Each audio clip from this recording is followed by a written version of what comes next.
Hello students, कैसे हैं आप लोग। मैं उम्मीद करता हूं कि आप सभी अच्छे होंगे।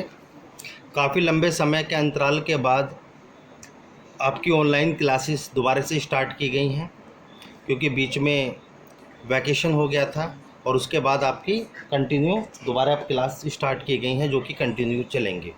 ठीक है। जहाँ तक आपकी ग्रामर की बात है, तो आप लोगों को मालूम है कि इससे पहले जो हमने सिंटैक्स हमने टॉपिक शुरू किया था क्लास 12th में, उसमें सबसे पहले हमने आपको नाउन पढ़ाई, और नाउन को भी हमने 7 या 8 पार्ट्स में डिवाइड करके नाउन को आपको पढ़ाया। उसके बाद हमने आपको प्रोनाउन की स्टडी कराई, उसे भी हमने शायद 8 या 9 पार्ट्स में डिवाइड किया था। और आफ्टर दैट हमने एडजेक्टिव स्टार्ट किया था, जो शायद 7 या 8 पार्ट्स में उसे भी हमने डिवाइड किया था। जो हमारा सिंटैक्स की ही हमारा टॉपिक चल रहा है, क्योंकि सिंटैक्स अपने आप में काफ़ी लॉन्ग है। एरर फाइंड करने के लिए आते हैं, चाहे आप सिंथेसिस करें, चाहे ट्रांसफॉर्मेशन करें, चाहे आप स्टोरेज बनाएं, चाहे आप लॉन्ग क्वेश्चन लिखें, सिंटैक्स की नॉलेज होनी कंपलसरी है। विदाउट सिंटैक्स आप ग्रामर में कुछ नहीं कर सकते। ठीक है। और आज का जो हमारा टॉपिक है, हम नेक्स्ट टॉपिक स्टार्ट करते हैं, सब्जेक्ट वर्ब एग्रीमेंट। ये सब्जेक्ट वर्ब एग्रीमेंट क्या है?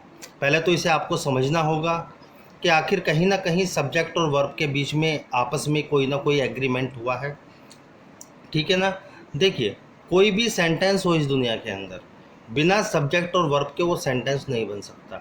अगर सब्जेक्ट है तो वर्ब का होना कंपलसरी है। विदाउट वर्ब आप कोई भी सेंटेंस नहीं बना सकते। इसलिए सब्जेक्ट और वर्ब के बीच में कोई ना कोई एग्रीमेंट हुआ है। तो हम सब्जेक्ट वर्ब एग्रीमेंट को लेकर आज डिस्कस करेंगे। देखिए, अगर हम सब्जेक्ट वर्ब एग्रीमेंट की बात करें तो हमारे पास दो ही सब्जेक्ट, यानी कि दो ही प्रकार के सब्जेक्ट होते हैं। एक सिंगुलर सब्जेक्ट और दूसरा प्लूरल सब्जेक्ट। मैंने ऊपर जैसे कि आपको लिखा, एक सिंगुलर सब्जेक्ट और दूसरा आपका प्लूरल सब्जेक्ट। ठीक है। अब जब सब्जेक्ट आपका सिंगुलर होगा तो आपके यानी कि सिंगुलर वर्ब को लेगा, और जो अगर आपका सब्जेक्ट प्लूरल है तो वो अपने साथ कैसी वर्ब लेगा स्टूडेंट्स? प्लूरल वर्ब लेगा। आपको ये चीज़ याद रखनी है। ठीक है। सब्जेक्ट यदि हमारा सिंगुलर है तो सिंगुलर वर्ब, और सब्जेक्ट हमारा प्लूरल है तो प्लूरल वर्ब अपने साथ लेगा। ये एग्रीमेंट सब्जेक्ट और वर्ब के बीच में होता है। जैसे फॉर एग्जाम्पल, मैंने एक सेंटेंस लिखा आपके सामने, यू गो टू स्कूल। अब यू अगर देखा जाए तो अपने आप में एक प्लूरल सब्जेक्ट है, तो इसने अपने साथ कैसी वर्ब ली? गो, यानी कि एक ऐसी वर्ब है, प्लूरल वर्ब है। क्लियर। और नेक्स्ट सेंटेंस की अगर बात करें, हमने लिखा ही गोज टू स्कूल। अब ही गोज टू स्कूल कहने का मतलब है ही अपने आप में सिंगुलर सब्जेक्ट है, तो अपने साथ कैसी वर्ब ले रहा है? सिंगुलर। यानी कि वर्ब में अगर ऐसी है एस को जोड़ दिया जाए तो वो वर्ब अपने आप में सिंगुलर वर्ब बन जाती है। ठीक है ना। थोड़ा सा ध्यान दें, नीचे मैंने लिखा आपको समझाने के लिए। देखिए, इस दुनिया के अंदर जितने भी नाउन्स होते हैं, जो भी नाउन है, आपको मैंने नाउन पूरा डिटेल में पढ़ाया है, वो सारे के सारे नाउन सिंगुलर होते हैं। लेकिन अगर उन नाउन में आप एस ई एस या आई ई एस को जोड़ देते हैं तो वो सारे के सारे नाउन अपने आप में प्लूरल नाउन बन जाते हैं। ठीक है। और जितनी भी वर्ब होती हैं वो सारी की सारी वर्ब प्लूरल होती हैं। ठीक है। अगर उस वर्ब में आप एस या ई एस या आई ई एस को जोड़ दें, ऐड कर दें, तब वो वर्ब कैसा रोल करेंगी? सिंगुलर वर्ब का। ठीक है। वो वर्ब अपने आप में सिंगुलर वर्ब बन जाती हैं। जैसे फॉर एग्जाम्पल देखिए, मैंने लिखा Ravi is my best friend. अब रवि अपने आप में सिंगुलर है तो इज अपने आप में सिंगुलर वर्ब है, यानी कि हेल्पिंग वर्ब के रूप में यूज हुआ है। ठीक है। जब कोई वर्ब नहीं है तो मेन वर्ब के रूप में यूज हुआ है, तो इज अपने आप में यहाँ पर सिंगुलर है, तो रवि सिंगुलर है तो इज भी सिंगुलर यूज हुआ है। सेकंड एग्जाम्पल देखिए, Ravi and Sandeep are are faithful to each other, यानी कि Ravi and Sandeep are faithful to each other. अब जब मैंने दो नाउन को कंजक्शन एंड से जोड़ दिया तो ये हो गया रवि पहला नाउन, और दूसरा नाउन हो गया आपका संदीप। तो इन दोनों को जब कंजक्शन एंड से जोड़ा गया तो ये प्लूरल का काम करेंगे, इसलिए इनके साथ आने वाली वर्ब कौन सी हो गई? Plural verb. बात समझ में आई?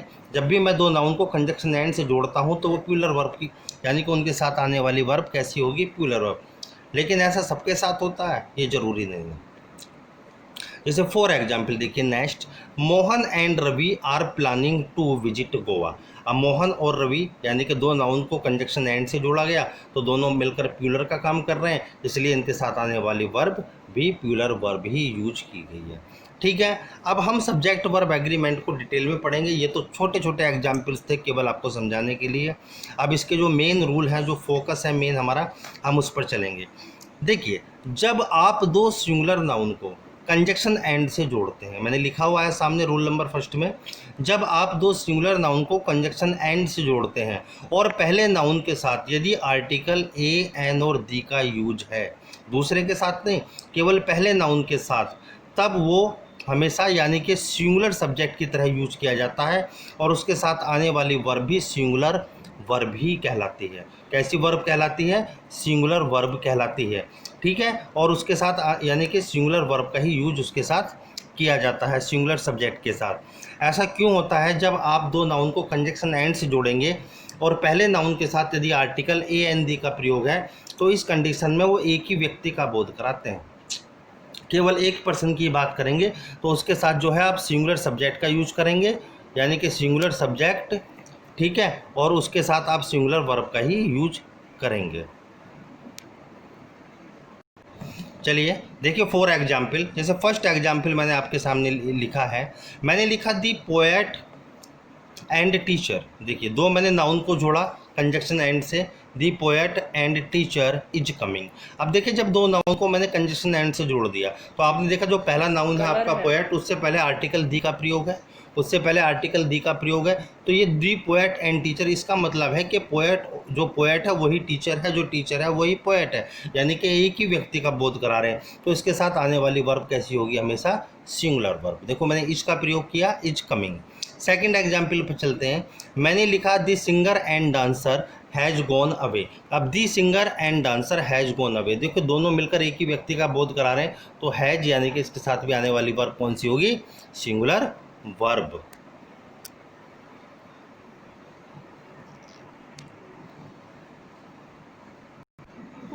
चलिए देखिए रूल नंबर सेकंड की तरफ चलते हैं। ये तो पहला रूल था, यानी कि दो नाउन को यदि कंजक्शन एंड से जोड़ा जाए और पहले नाउन के साथ आर्टिकल ए एन दी का यूज है तो वो अपने साथ सिंगुलर यानी कि वर्ब को लेगा। लेकिन ऐसा भी तो हो सकता है कि दोनों आर्टिकल यानी कि दोनों नाउन्स के साथ आर्टिकल यूज कर दिया जाए।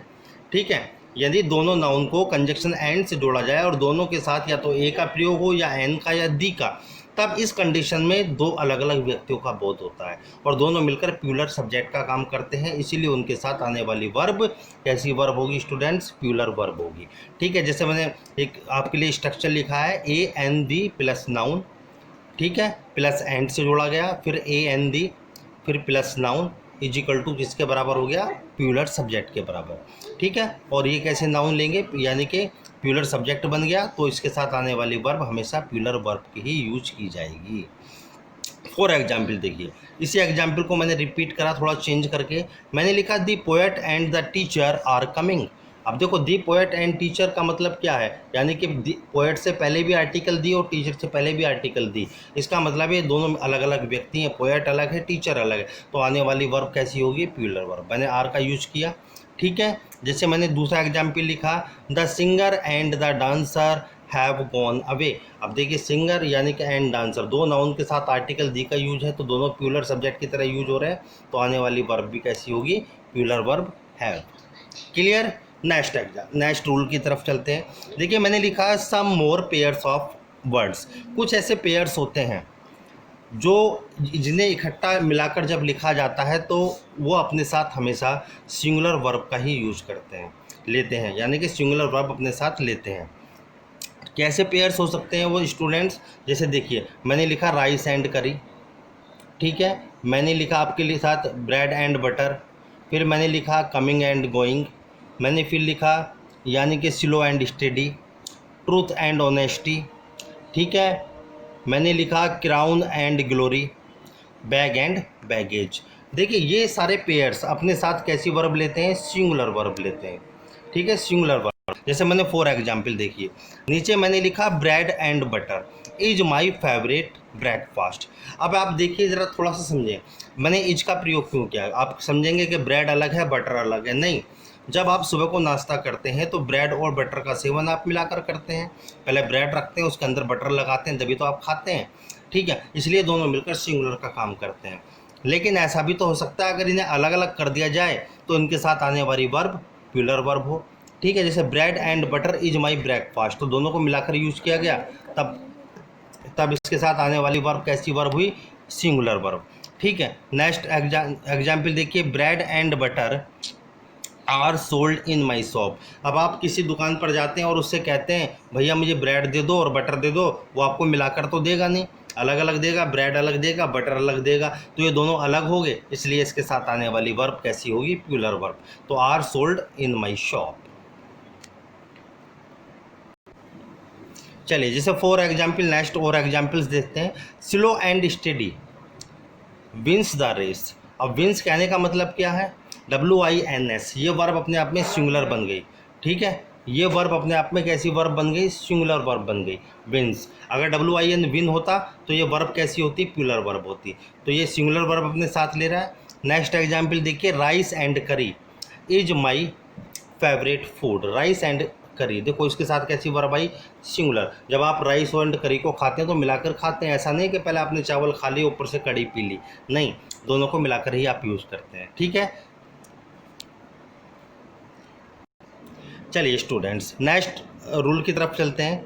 देखिए, अगर दो नाउन को कंजक्शन एंड से जोड़ा जाए और दोनों नाउन से पहले या तो ईच का प्रयोग हो या एवरी का प्रयोग हो, बात समझ में आई, या तो ईच का प्रयोग हो या एवरी का प्रयोग हो, या दोनों नाउन्स के साथ ईच या एवरी का यूज हो, तो वो अपने साथ वो हमेशा सिंगुलर माने जाते हैं और उनके साथ आने वाली वर्ब हमेशा सिंगुलर वर्ब का ही यूज किया जाता है। क्लियर। जैसे फॉर एग्जाम्पल देखिए, मैंने लिखा each boy was taking his food. अब ईच बॉय है, ठीक है, देखो कैसी वर्ब आई, सिंगुलर वर्ब, यानी कि वॉज का प्रयोग किया गया। ठीक है, सॉरी ईच बॉय नहीं है, ये एवरी बॉय है। Every boy was taking his food, तो अपने आप कैसी वर्ब लेगा, सिंगुलर वर्ब लेगा। सेकेंड एग्जाम्पल को देखिए, जैसे मैंने लिखा each boy and each girl has field. अब देखो दोनों नाउन के साथ यदि ईच का प्रयोग है तब भी वो अपने साथ कैसी वर्ब लेंगे, सिंगुलर। यानी कि ईच या एवरी का प्रयोग या तो एक के साथ हो या दोनों के साथ हो, वो हर कंडीशन में वर्ब कैसी लेगा, सिंगुलर वर्ब लेगा। थर्ड एग्जाम्पल देखिए, मैंने लिखा each of the girls is beautiful. ठीक है, अब देखो ईच ऑफ द गर्ल्स, मैंने आपको नाउन और प्रोनाउन के दौरान समझाया था, ईच एवरी की जो मैंने आपको डिस्कस की थी पूरे डिटेल में बताया था कि ऑफ अगर लग जाए बीच में तो उसके साथ आने वाला नाउन हमेशा प्यूलर होता है। तो each of the girls is beautiful कैसी वर्ब आई, इज सिंगुलर वर्ब। क्लियर है। तो ईच, नेक्स्ट एग्जाम्पल देखिए, each boy and each girl of this class is intelligent. अब देखो ईच का प्रयोग दोनों नाउन्स के साथ हुआ, each boy and each girl, आने वाली वर्ब कैसी हुई, हमेशा सिंगुलर वर्ब।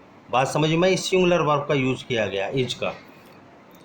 लेकिन ये प्यूलर भी बन सकता है, एक कंडीशन होती है, ज़रा थोड़ा समझे, मैंने नोट डाल के नीचे लिखा है। अगर हमें इस सेंटेंस को ऐसे लिखना हो, ईच हैज ए कार, तो ये सेंटेंस सही है, ईच के साथ सिंगुलर वर्ब ही आएगी। लेकिन अगर ईच से पहले कोई प्यूलर सब्जेक्ट है, जैसे यू का प्रयोग है, बी का प्रयोग है, ठीक है, तो वो सब्जेक्ट के अकॉर्डिंग हेल्पिंग वर्ब लेगा, ना कि ईच के अकॉर्डिंग। जैसे मैंने लिखा we each have a car, अब ये हैव जो आया वी के लिए आया, यानी कि सब्जेक्ट के तुरंत बाद अगर ईच का प्रयोग है तो जो वर्ब आएगी उस सब्जेक्ट के अकॉर्डिंग आएगी, वी के अकॉर्डिंग। बात क्लियर समझ में आई। तो we each have a car, ठीक है, इस तरीके से। इसी तरीके से आइदर और नाइदर का प्रयोग किया जाता है सेंटेंस में। मैंने आपको प्रोनाउन के दौरान आइदर और नाइदर को समझाया, ठीक है। जैसे मैंने इसके साथ भी आने वाली वर्ब कैसी होगी, सिंगुलर वर्ब। जैसे मैंने लिखा either of the two trains leads for Kanpur. अब लीड्स कहने का मतलब क्या है, LEADS, लीड्स कहने का मतलब है ये सिंगुलर वर्ब है, ठीक है। दूसरा एग्जाम्पल देखिए, neither of the two roads leads to my village. अब ये लीड्स कहने का मतलब क्या है, यानी कि सिंगुलर वर्ब है। ये ऊपर लीव्स था स्टूडेंट, थोड़ा ध्यान दें, ऊपर सेंटेंस जो था आपका either of the two trains leaves for Kanpur, यानी कि छुट्टी है कानपुर के लिए। नेक्स्ट एग्जाम्पल है आपका either of the two roads leads to my village, यानी कि लीड्स कैसी वर्ब हुई, अपने आप में सिंगुलर वर्ब। तो याद रखना ईच एवरी आइदर और नाइदर, इनके साथ आने वाली वर्ब हमेशा सिंगुलर वर्ब ही यूज की जाती है। Thank you students.